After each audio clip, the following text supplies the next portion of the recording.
Good afternoon friends, welcome to my channel. हम यहाँ पे तैयारी कर रहे हैं master cadre Hindi 2022 self study group के थ्रू।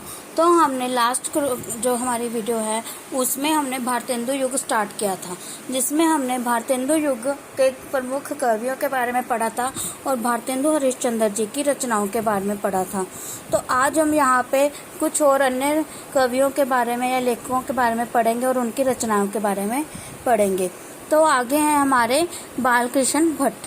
बालकृष्ण भट्ट जी के जो नाटक हैं उसमें है दमयंती स्वयंवर, बाल विवाह, चंद्रसेन, रेल का विकट खेल, वेरी वेरी इंपॉर्टेंट, ये एग्जाम में आता ही आता है।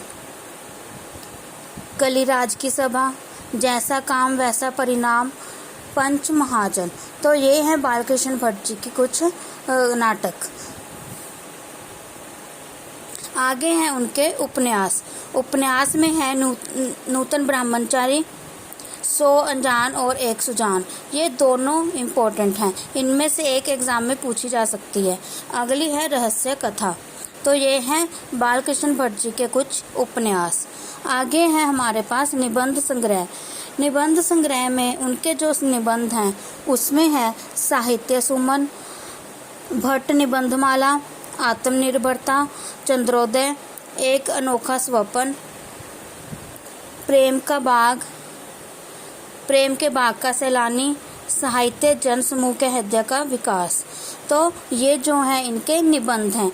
बालकृष्ण भट्ट जी का जो ये एक निबंध है साहित्य जन समूह के हृदय का विकास, ये एक तरह की पंक्ति भी है। इसका क्वेश्चन पंक्ति के रूप में भी आ सकता है कि बालकृष्ण भट्ट जी ने हिंदी साहित्य को जन समूह के हृदय का विकास कहा है, या फिर हिंदी साहित्य को जन समूह के हृदय का विकास किसने कहा है।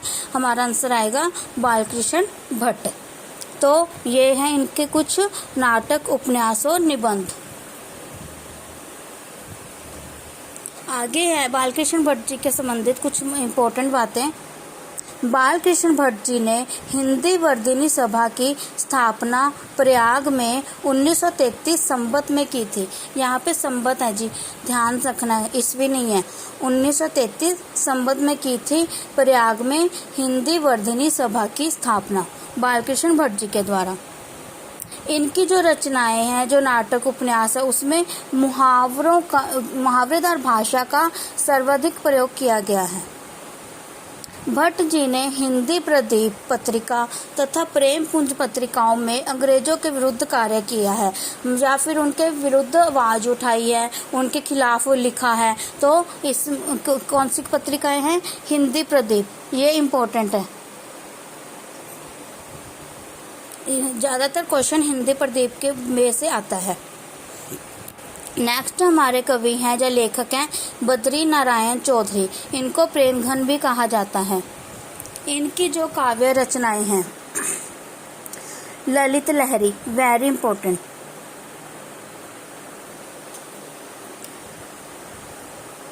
मंगलाशा, जीर्ण जनपद, मन की मौज, आनंद अरुणोदय, प्रेम पीयूष वर्षा, वर्षा बिंदु, मयंक महिमा, भारत बधाई, हार्दिक हर्षादर्श, आर्याभिनंदन, ब्रिजचंद पंचक। तो ये इनकी जो है प्रमुख रचनाएं हैं। इनकी जो रचनाएं हैं, इन सभी रचनाओं का जो संग्रह है हमें प्रेमघन सरसव में मिलता है। और ये जो इनकी जो रचनाएं हैं या काव्य रचनाएं हैं, उनका जो संग्रह है प्रेमघन सरसव, वह इनके पोते के द्वारा, इनके जो बेटे के बेटे हैं, इनके पोते हैं, उनके नाम है दिनेश नारायण उपाध्याय ने 2 भागों में किया है। तो ये भी क्वेश्चन आ सकता है कि इनकी जो रचनाएं हैं वो किस ग्रंथ में या कौन से संग्रह में है। वो है प्रेमघन सरसव। तो किसने की है? इनके पोते ने, दिनेश नारायण उपाध्याय ने।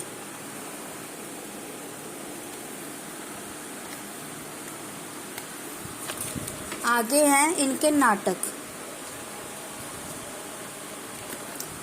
बद्री नारायण चौधरी की कुछ काव्य रचनाएं थी। आगे हैं इनके नाटक।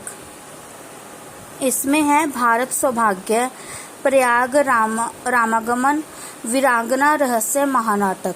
तो ये जो है इनके 3 नाटक हैं। इसमें से जो भारत सौभाग्य है वह इम्पोर्टेंट है।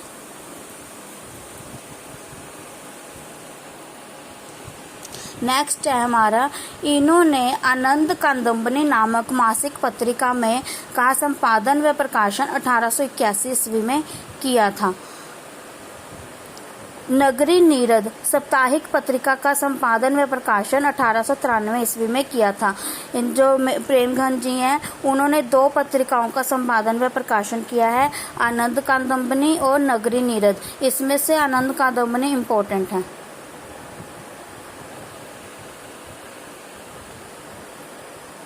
यह उर्दू में अब्र नाम से लिखते थे। इनका उपनाम क्या था? अब्र। इन्होंने सधर्म सभा व रसिक समाज की स्थापना की थी। जो प्रेमघन जी हैं इन्होंने बेसुरी तान नामक लेख द्वारा भारतेंदु जी की आलोचना की है। हमारा क्वेश्चन बन सकता है कि भारतेंदु जी की आलोचना करने वाले कौन है? प्रेमघन। कौन से नामक लेख में? बेसुरी तान में। तो ये इनसे संबंधित कुछ इम्पोर्टेंट जानकारी थी। हमारे नेक्स्ट कवि हैं या लेखक हैं हमारे प्रताप नारायण मिश्र। प्रताप नारायण मिश्र ने 1883 ईस्वी में ब्राह्मण नामक मासिक पत्रिका का संपादन किया। ये मोस्ट इम्पोर्टेंट है ब्राह्मण पत्रिका। इसमें भी इन्होंने अंग्रेजों के विरुद्ध कड़ा विरोध किया है या फिर उनके खिलाफ आवाज उठाई है। प्रताप नारायण मिश्र की यह पत्रिका या फिर उनकी रचनाएं इम्पोर्टेंट क्यों है?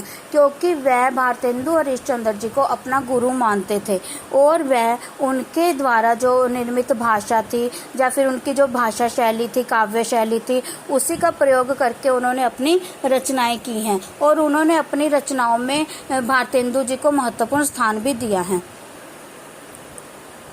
उनकी प्रमुख रचनाएं हैं प्रताप लहरी, हर गंगा कविता, हिंदी का हिमायत। ये वेरी इंपॉर्टेंट है।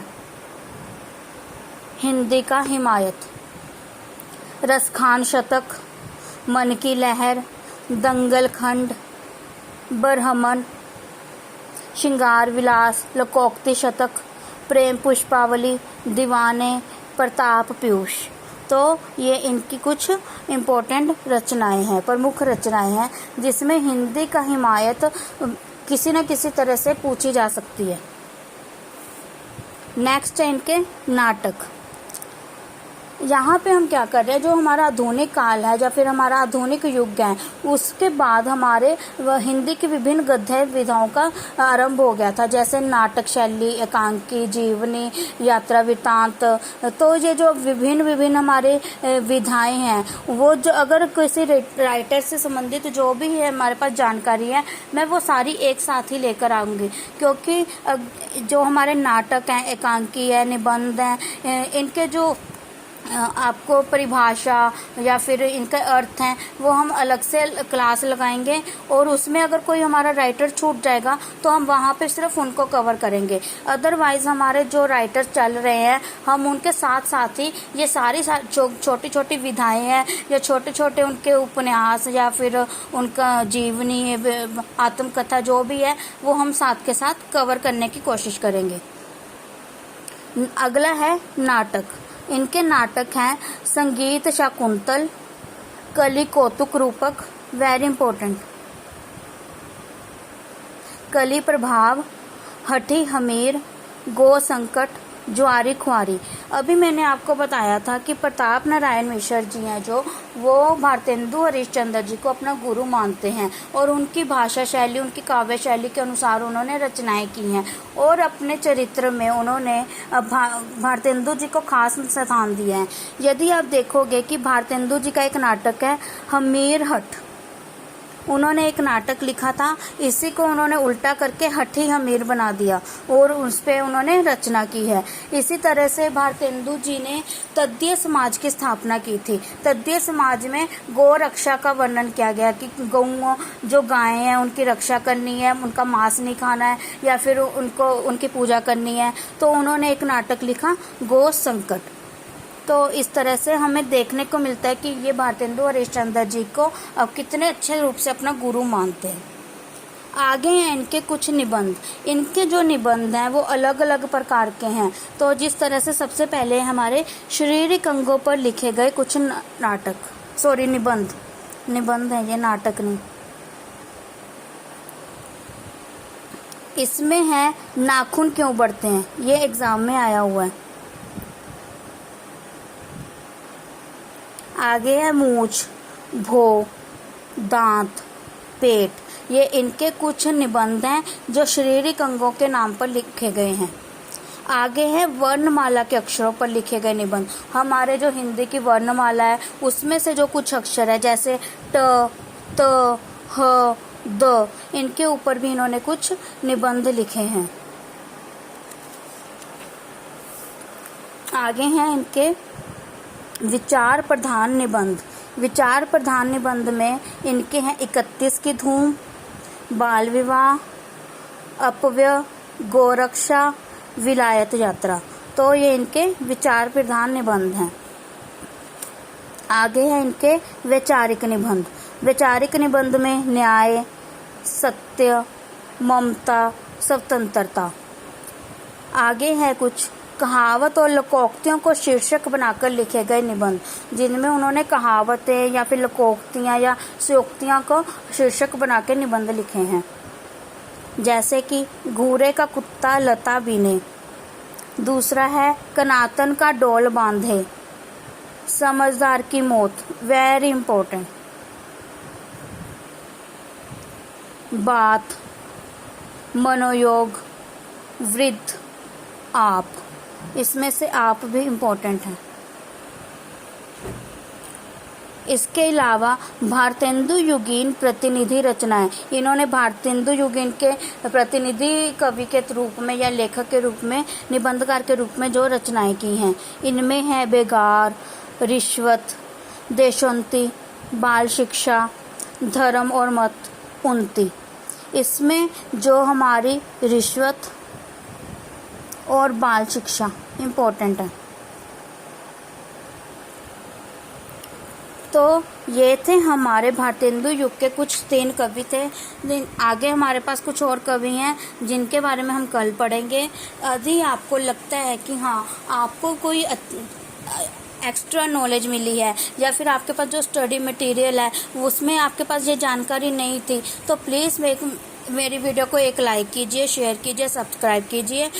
Thank you so much. कल को मिलते हैं। Okay bye.